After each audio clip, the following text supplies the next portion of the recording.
Passons maintenant au tri par insertion qui a été, je le rappelle, déjà étudié dans le chapitre précédent.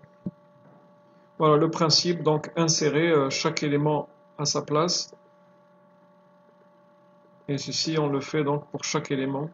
On peut remarquer, si on le compare avec le tri par sélection, qu'à chaque fois, il y a des déplacements à faire.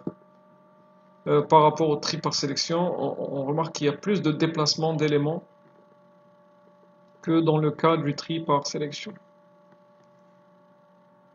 Mais l'avantage de cet algorithme-là, c'est que si le tableau est ordonné de manière partielle, le nombre de déplacements va diminuer, vu qu'on va déjà trouver certains éléments qui sont à leur place, comme ça a été le cas pour l'élément 8.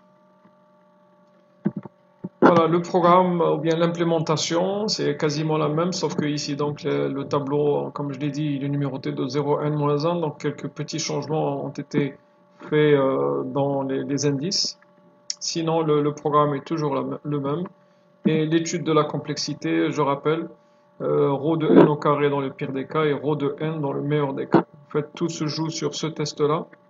Lorsque le tableau il est déjà trié, là, le programme ne va pas rentrer dans cette boucle imbriquée.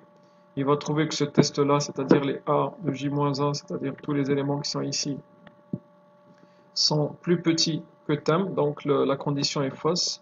Et donc, on va directement sauter cette boucle-là.